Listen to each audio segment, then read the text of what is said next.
Mega డీఎస్సీపైన చర్చ జరపాలని శాసనమండలిలో ప్రభుత్వాన్ని నిలదీస్తామని వైసీపీ ఎమ్మెల్సీలు అంటున్నారు. మెగా డీఎస్సీలో అక్రమాలపైన ప్రభుత్వం ఎందుకు చర్చకు రావడం లేదని ప్రశ్నిస్తున్నారు.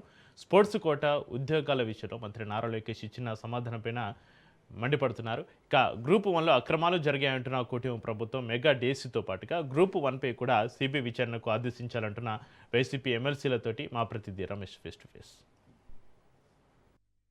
శాసనమండలి రెండో రోజు సమావేశాల్లో వైఎస్ఆర్ కాంగ్రెస్ పార్టీ వ్యూహం ఏ విధంగా ఉండబోతుందనే అంశాలు మనతో మాట్లాడడానికి ఎమ్మెల్సీ అప్పిరెడ్డి గారు ఉన్నారు. సార్, నిన్న శాసనమండలిలో మీరంతా డిఎస్సీ గురించి చర్చకి పట్టుపట్టడం జరిగింది. నిన్న మండలి జరగలేదు. ఈరోజు ఏ అంశం గురించి మండలిలో మీరు ప్రస్తావించబోతూ ఉన్నారు? రాష్ట్ర ప్రజలందరూ కూడా ఆసక్తిగా ఎదురు చూస్తూ ఉన్నారు. ఎందుకంటే డిఎస్సికి సంబంధించినటువంటి అంశాలపైన అనేకమైనటువంటి ఆరోపణలు వచ్చాయి. ఆరోపణలతో పాటుగా వైఎస్ఆర్ కాంగ్రెస్ పార్టీ ఆధారాలతో సహా ఎక్కడెక్కడ పేపర్ లీకేజ్ దగ్గర నుంచి డబ్బులు అవినీతి రాజ్యమైనటువంటి పరిస్థితులు, తన వాళ్ళ కోసం ఏ విధంగా జీవోలు మార్చారన్న అన్ని అంశాలపైన కూడా ఇప్పటికే పలుమార్లు అనేకమైనటువంటి కార్యక్రమాల ద్వారా కూడా ప్రభుత్వానికి చెప్పడం జరిగింది. కానీ ప్రభుత్వం ఇంతవరకు కనీస స్పందన కూడా కరువైనటువంటి పరిస్థితులు కనిపిస్తూ ఉన్నాయి.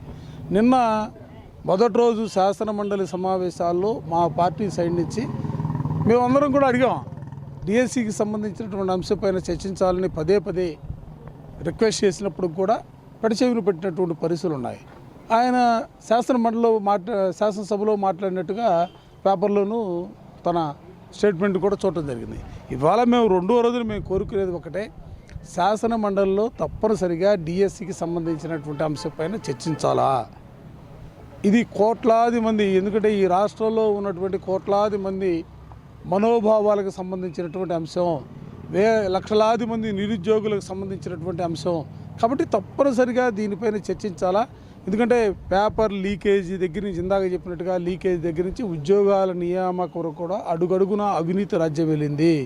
అందుకనే దీని మీద చర్చించాలని మేము పట్టుపట్టబోతాం. నిన్న లోకేష్ గారు శాసనసభలో దానికి సంబంధించి క్లారిటీ ఇచ్చారు. డిఎస్సి సంబంధించి స్పోర్ట్స్ కోటాలో మీరు ఏవైతే ఆరోపణలు చేస్తూ ఉన్నారో దీంట్లో అక్రమాలు జరిగాయని, కానీ అది వాస్తవం కాదు. పివి సింధు లాంటి వాళ్ళకి, శ్రీచరణ్ లాంటి వాళ్ళకి ఉద్యోగాలు ఇచ్చాము. అందులో భాగంగానే క్రీడాకారులను ప్రోత్సహించడానికి డిఎస్సి కోటాలో డైరెక్ట్గా ఉద్యోగాలు ఇవ్వడం జరిగిందని చెప్పారు. అదేవిధంగా నవీన్కి సంబంధించిన అంశానికి సంబంధించి కూడా క్లారిటీ ఇచ్చారు. మీరు ఇంకా ఏం కోరుకుంటా ఉన్నారు? అసలు భారతదేశానికి స్వాతంత్రం వచ్చిన తర్వాత ఆంధ్ర రాష్ట్రంలో అనేక ప్రభుత్వాలు పనిచేశాయి, అనేక మంది ముఖ్యమంత్రులుగా పనిచేసినటువంటి పరిస్థితులు ఉన్నాయి, అనేక రాజకీయ పార్టీలు కూడా మనుగడ కొనసాగించినటువంటి పరిస్థితులు ఉన్నాయి. ఇవాళ వరకు 8 దశాబ్దాల స్వాతంత్ర మనం ఆంధ్ర రాష్ట్రంలో ఇవాళ వరకు కూడా పరీక్ష లేకుండా ఉద్యోగాలు ఇచ్చినటువంటి సందర్భాలు ఏమైనా ఉన్నాయా? పివి సింధుని తీసుకొచ్చి ఇక్కడ కంపేర్ చేస్తారా?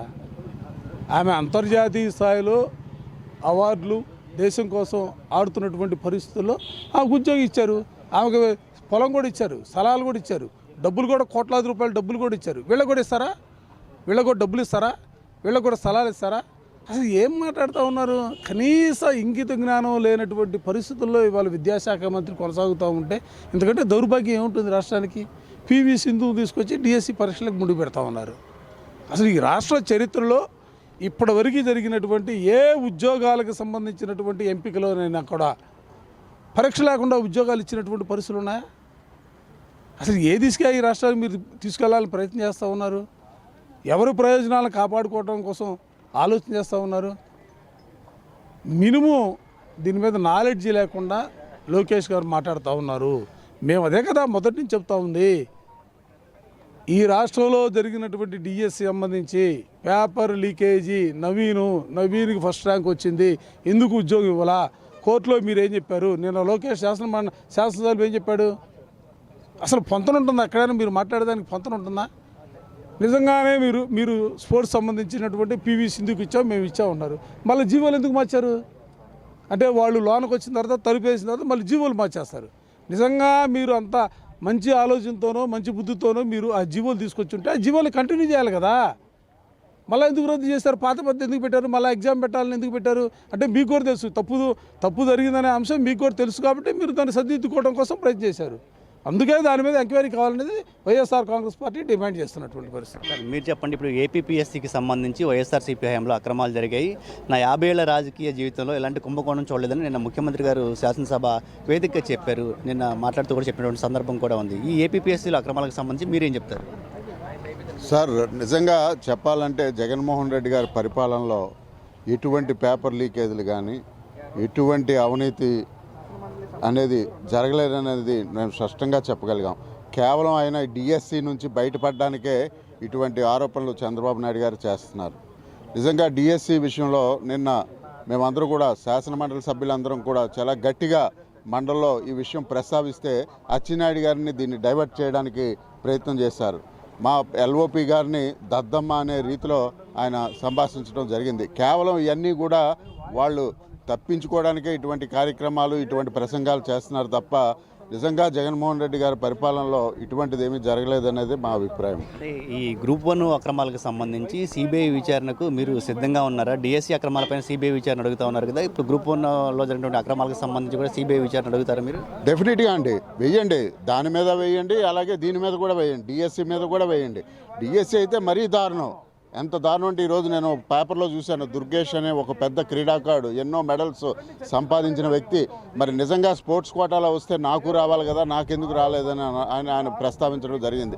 వీరేం చేస్తున్నారంటే పివి సింధుని ఇప్పుడు వచ్చిన స్పోర్ట్స్ కోటాలో ఉన్న వ్యక్తుల్ని సమతుల్యం చేస్తున్నారు. వాళ్ళు పివి సింధు ఎక్కడ దేశానికి పెద్ద పేరు తెచ్చిన క్రీడాకారిని ఆవిడ. కేవలం ఏదో అప్లికేషన్ పెట్టి మేము క్రీడాకారుడని ఏదో ఎంట్రీ ఇచ్చేస్తే వాళ్ళకి డిఎస్సి అర్హత కల్పించేటువంటి దద్దమ ప్రభుత్వం ఇది.